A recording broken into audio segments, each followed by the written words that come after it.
So let's look at an application of this two-variable analysis. So I have a small data set here where I have credit scores and corresponding interest rates. These happen to be on a 36-month car loan. So let's see if we can determine the relation between credit score and interest rate based on this sample data. So I will start by adding the data to a list in my calculator. I'm going to clear off what I had in there and add in my credit scores: 545, 595, 640, 675, 705, and 750.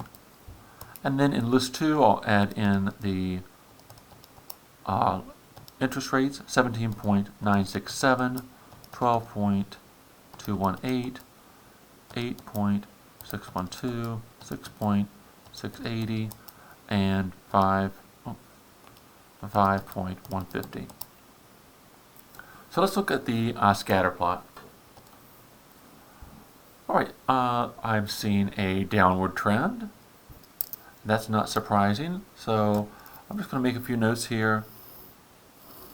We had something that looks like this.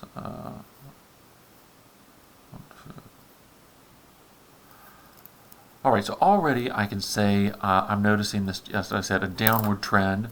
So we could say that higher credit scores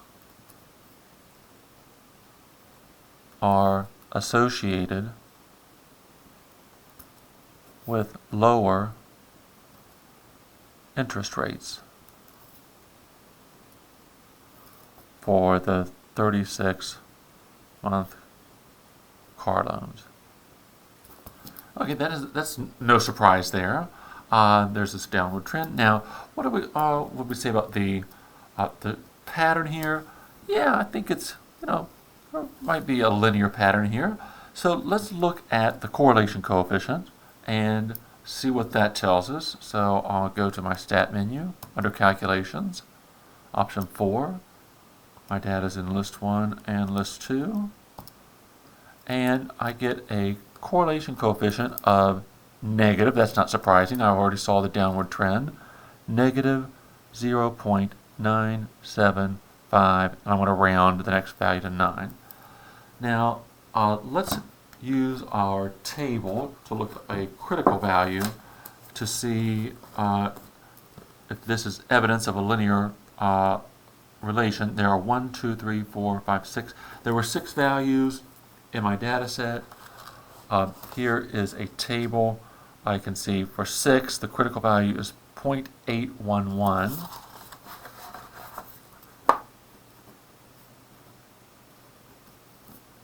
And remember that I want to use the absolute value here. And if R, the absolute value, is greater than the critical value, a linear relation exists. And in this case, that's definitely true. The absolute value of R in this case is 0.97, and sure enough, that is greater than 0.811. So there is evidence of a linear relation. So now I want to see if I can find the equation of the line that fits this data. I'll look back here and I see that the slope of that least squares regression line is negative 0.0764. I'm going to round it 4 decimal places, and my y-intercept is 61.3687. So when I put that together, my least squares regression equation is y hat. Remember, this is because these would be predicted values of y, equals b naught negative 0.0764x plus 61.3687. So how do I interpret the slope? So I shared a template earlier. Let me pull that back over if I can. And it says that for every blank increase in blank, blank increases or decreases by this. So let me show you how this is going to work with this particular example. So here's our template. So for every, so what are the units for credit score? I think we would say that those are points. So for every 1 point increase in credit score, and you don't have to follow this template exactly. You could say whenever credit score goes up by 1 point or something like that. For every 1 point increase in credit score, something, the y variable, in this case that's the interest rate on a 36-month car loan. Now, does it increase or decrease? So as this increases, this is decreasing, that interest rate decreases by how much? That's the slope.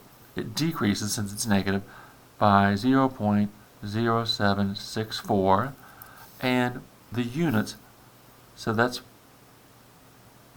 percent, and that's on average. So that's how I would interpret the slope in this particular context. Now, what about the y-intercept? Does it make sense to make a prediction for a credit score that's 0?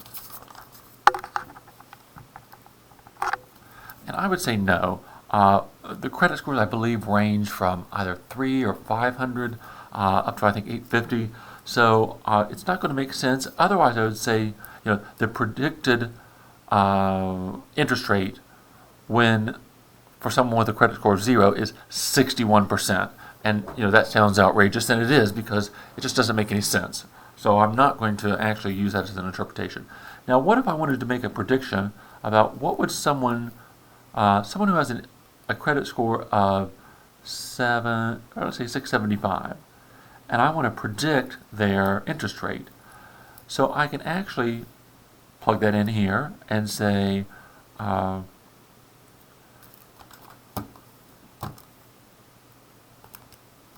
negative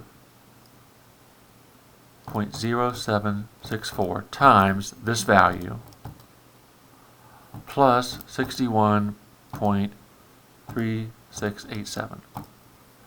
And it tells me that the y hat for that particular value is 9.7987. 9.7987, that's in percent. So the predicted interest rate for someone with a credit score of 675 is 9.8. Now notice in our original data set, I had an observation here. So this is someone who actually had a credit score of 675, and this is the actual interest rate that they got, 8.6%. So that's why I use a different symbol to distinguish the observation, y, from this prediction, y hat. So the last thing I want to look at is the coefficient of determination, and that is r squared. And I'm going to go back to my screen with this information on it. And r squared is 0.95. So I can say that 95% of the variability in 36-month auto loan interest rates is explained by the regression on credit score. Or you could say by the least squares regression line. That would be fine too. Alright, so there's an example from start to finish. We had some raw data that we put into a scatter plot. based on a visual analysis, we suspected that there was a negative association and a linear relation. That was confirmed when we calculated R and compared that to a critical value.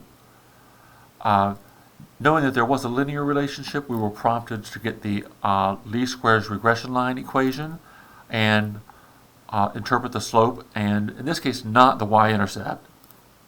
We can use this equation to make predictions. So I made a prediction for someone who had a credit score of 675, and then I compared that prediction to an observation, and it was off by a little bit.